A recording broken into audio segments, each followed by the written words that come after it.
ise Hızır kaldır. Hızır'ın adı ateştendir. Atının adı Durbin'dir. Manası en uzağı, anlık derecesinde yakın edendir. Bozatlı Hızır olarak da bilinir. Geleneksel Kürt ve Alevi inancında Hızır eşsiz ve benzersizdir. Hiçbir şey yokken o vardı. Kendi varlığında cümle varlığı yaratan her yerde hazır ve nazırdır.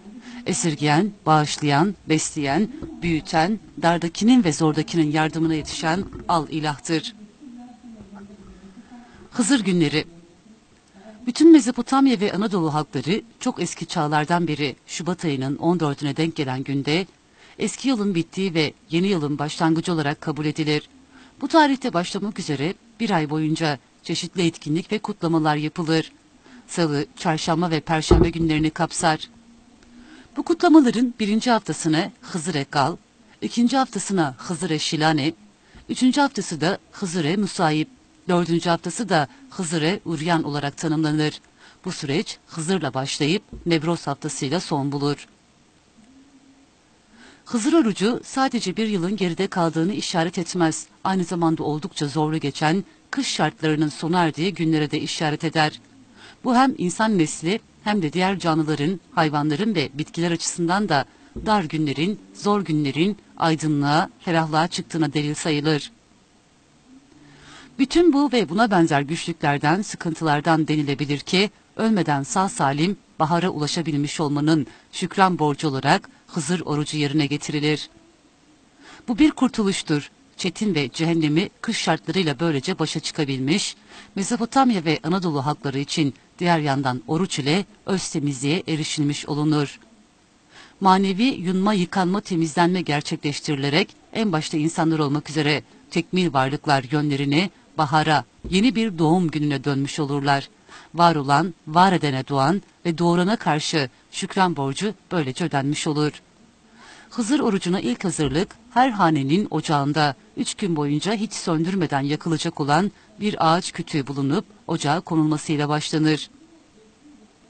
Her hanenin anası o haneden yaşayan her canlı için dereden bir çakıl taşı toplar, taşları yıkar, temizler, ev damının baca ağzına dizer.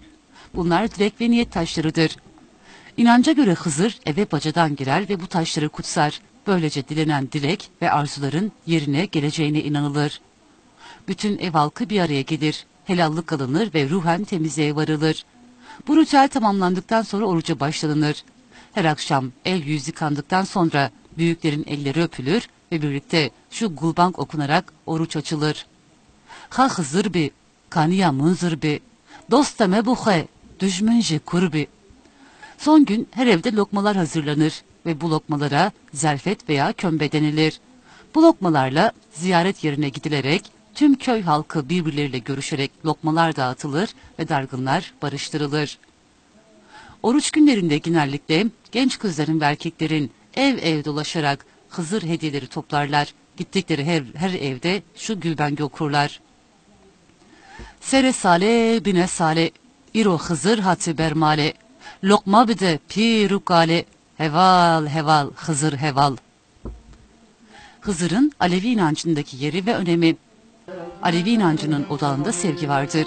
Sevgi, Alevi insanının kişiliğini, dünyaya bakışını, dünyayı yorumlayışında da yol gösterici, en etken öğedir.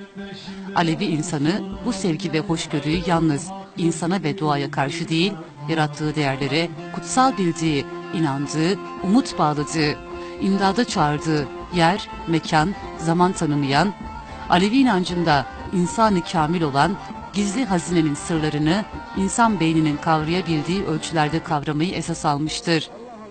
Gelmiş geçmiş nebilere, velilere, erenlere ve inandığı Tanrı'ya bakışta ve algılayışta da düşüncesinin merkezine koymuş, bu anlamda da ulu evliyalara ve Tanrısına korkuyla değil, sevgiyle yaklaşmış. Onları kendi gönlünde mihman etmiş, kendine dost, yoldaş ve yaren bilmiştir. Dersim'de Hızır. Dersim yöresinde Hızır'ı karşılamak bu zor koşullara rağmen coşkuyladır. Kara, tipiye aldırmadan talip pirinin, mürşidinin yolunu gözler. Pirin uğradığı haneye Hızır da uğramış sayılır. Bundan dolayı pirin eşi de oldukça yoğundur. Her talibin hanesi mutlaka pirin duasından nasibini alır. Dersim'de Hızır'ın uğramadığı yer yoktur. Hemen hemen her köyde mutlaka Hızır mekanları vardır. Bu mekanları ziyaret etmek için illaki Şubat ayı beklenilmez. İnanç sahibi alır adağını, lokmasını, varır Hızır'ın kapısına. Hızır Dersim'de yarendir, yoldaştır, kirvedir, mihmandır. Gündelik konuşmanın bir parçasıdır. Her Dersimli mutlaka Hızır'ı günde birkaç kez anar. Yeminlerinde, dualarında Hızır olur her daim. Şubat ayı Hızır ayıdır. Evlerin içi ve kapı önleri daha itinalı bir şekilde temizlenir. Ulu mihman için ön hazırlık yapılır. Köydekiler kavrulmuş buğday veya arpayı el değirmeninde öğüterek un, irmik haline getirirler. Kahverenginde olan bu unu bir tepsinin içine koyup dışarıya indirirler son akşam. Sabah kalktıklarında ilk iş olarak tepsideki kavuta bakarlar. Eğer üstünde herhangi bir iz varsa Hızır'ın eve uğradığını ve bundan böyle bolluk ve bereketin artacağını, yoksulluğun geride kaldığına inanılır. Dersim yöresinde Hızır ile ilgili anlatılan yüzlerce hikaye vardır. Bunlardan biri ise şöyledir. Dara düşenlerin dostu Hızır. Bir köyde kendi halinde yaşayan ve etrafındakiler tarafından Budaleya Kureyş diye çağrılan bir zat oturuyormuş. O sene çok kar yağmış, tüm yollar kapanmış, dışarıya çıkmak olağanüstü bir çaba gerektiriyormuş. Böylesi zor günler Dersim'de uzun sürer. Yaşlı pirin hayvanlarına verecek bir tutam otu dahi kalmamış. Çaresizlik üzerine Budala kendini hakka adamış kişinin 2 oğlu ve bir damadı. Babalarının bütün ısrarlarına rağmen dağdan yem indirmek için sabah erkenden yola koyulurlar. Çok gitmeden çığ kopar, üçü beraber çığın altında kalırlar. Kimsenin yapacağı bir şey kalmaz.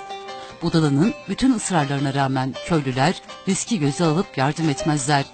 Ve Kureyş'in çocukları kurda kuşa yem oldu diye konuşmaya başlarlar. Dedim oğul Seyveli, ben senin atanım, gel beni dinle. O dağa gitme. Benim gibi yaşlı bir budalayı kim dinler? Dinlemedi komşular sözümü. Ah oğlan, dinlemedin ya beni. Kalktım yola revan oldum. Gittim arkalarından da. Gittim ki bizim oraların çığı gelmiş. Kalmış 2 oğul bir damat çığın altında. Gözümün gördüğüne yüreğim inanmak istemedi dostlar. Oy dertli başı, gözümün gördüğüne yüreğim inanmadı. Yaşlı Budala'nın yapacağı bir şey kalmamıştır. 2 oğlunun ve damadının acısına yüreği dayanamaz. Alır curasını çığın düştüğü yere gider. Çığın üzeri de semah döner, Hızır'dan yardım ister. Güneşin ilk ışıklarıyla beraber boz atlı Hızır imdada yetişir. Çeker kılıcını, indirir çığa. Büyük bir gürültüyle çığ yarılır, içinden yaşlı Budala'nın 2 oğlu ile damadı sağ salim çıkarlar. Pir çocuklarını damadının yanına alıp köye döner. Ailece Hakk'a niyaz ederler. Hep beraber ağılın kapısını açıp şükür kurbanları keserler. Bu olay üzerine yaşlı Budala yaşadıklarını şöyle dile getirir.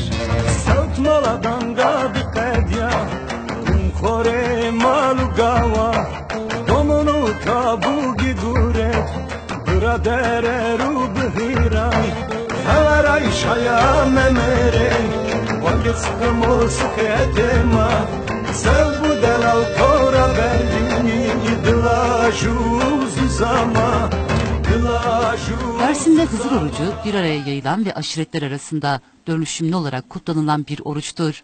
Dersimliler bu aya Asma Hızır'ı, Hızır ayı da derler. Oruca hazırlık ritüeli. Güneybatı bölgesinde Hızır. Ev süpürülürken süpürgenin ucu yakılır. Buradaki amaç havaya kalkan tozlar Hızır Aleyhisselam'ın üstüne gitmesin diyedir. Hızır orucu tutulmadan önce evin içindeki ocağa büyük bir kütük konulur.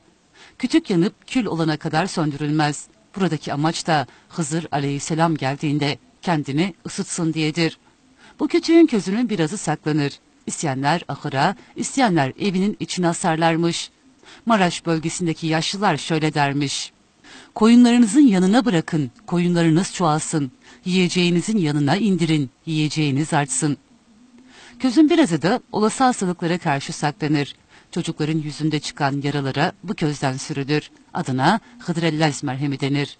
Közün arta kalanı temiz bir yere bırakılır. Kesinlikle ayak altına atılmaz. Bazı bölgelerde Hızır haftası boyunca evin bir köşesine soğan asılır. Oruç haftası bittikten sonra ev soğanı kırarak yer. Hızır'ın bolluğu, bereketi evden ayrılmasın. Yine oruç boyunca ev içerisinde olsun, komşular arasında olsun, kimse kimseyle kavga etmez, küfürlü konuşmaz. Kimse kimseyle dargın kalmaz. Herkes birbiriyle iyi geçinir ki Hızır Aleyhisselam evlerinden ayrılmasın. Kapılar hızlı kapatılmaz, kilitlenmez ki Hızır içeriye gelsin. Kapılar kapatıldığı zaman evin yaşlısı şöyle der: "Evi yanmaya sıcılar, Hızır'ı ürkütmeyin, kapıları kapatmayın üstüne." Un, buğday, şeker, tarhana ve benzeri çuvalların ağzı açık bırakılır, Hızır gelip payını alsın diye. Eğer bu yiyeceklerin üzerinde el izi varsa Hızır'ın evlerine geldiğine inanılır. Artık o eve bolluk, bereket gelmiştir. Yine Hızır orucunun bittiği akşam bir leğene un konulur, kapılar kilitlenmez. Sabah erkenden kalkıp unda el izi olup olmadığına bakılıyor. Eğer el izi varsa o ev mutlaka kurban kesiyor. Eğer unda el izi yoksa erkenden, daha kimse suya gitmeden çeşmeye gidilir, su getirilir. Bu suya zemzem suyu denir. Bu suyla hamur yoğrulur, kömbeler yapılır, tüm köye dağıtılır. Tarlalardan temiz toprak toplanır, elenir ve sacın üzerine konur. Bu toprak iyice kızarana kadar beklenir. Sonra hazırlanan kömbeler bu toprak üzerine indirilir yapışmasın diye. Üzeri başka bir sac ile kapatılır. Bu sacların altına ve üstüne köz konur ve pişirilir. Kömbe yapılırken Hızır, hazır, nazır deyip kömbeyi yaparlar. Bu kömbeye gıllore Hızır denir. Kömbeler piştikten sonra evin en yaşlısı tarafından ikiye bölünür. İlk parçası evin en küçük çocuğuna verilir. Çocuk, bolluk, bereket içinde büyüsün diyedir. Kömbeler komşuya dağıtılır, bir kısım da alınır. Köylüyle birlikte köyün yakınındaki ziyaretlere gidilir. Orada dilekler tutulur, oyunlar oynanır, yiyip içip geri dönülür. Kömbeler dağıtılırken Hızır bugün karnını doyurdu denir. Hızır'ın kömbesini yapmayan evler için Hızır'ın kömbesini yapmadılar, Hızır zalim oldu evlerinde denir. Yine Hızır haftası sonunda kurban kesmeyen ailelerin eğer hayvanları rahatsızlanırsa hemen sağlıklı bir hayvan kurban kesilir. Bu kurbanın hepsi dağıtılır. Kesinlikle bir parçası bile evde bırakılmaz. Hızır'ın nefsi evlerinde kalmasın diye. Gönül bir saraydır, sevgi sultandır. İnsanlar kendini bildiği zaman yakıdır. Yakıdır, yakıdır, yakıdır, yakıdır. Canım yakıdır. Gözü kör olana ne yapsın Hızır?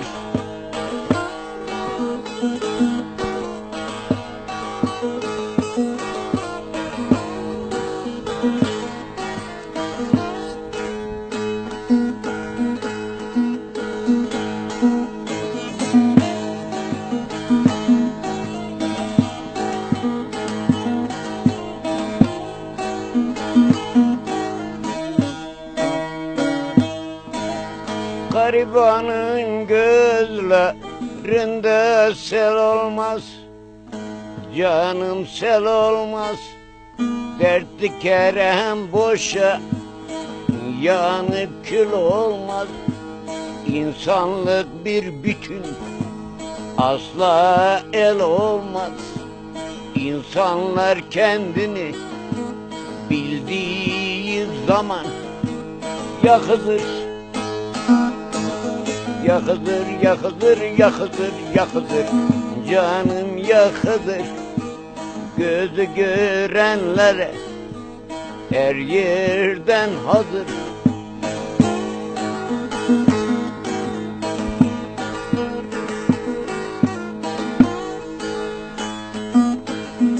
Cahil olan cahil şaşar bu işe.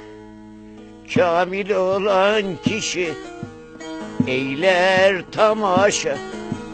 Ne gerek kavgaya, ne lüzum savaşa. İnsanlar kendini bildiği geldiği zaman yakıdır. Yakıdır, yakıdır, yakıdır, yakıdır, canım yakıdır. Gözü görenlere her yerden hazır. Haydar, Haydar, Haydar, Haydar.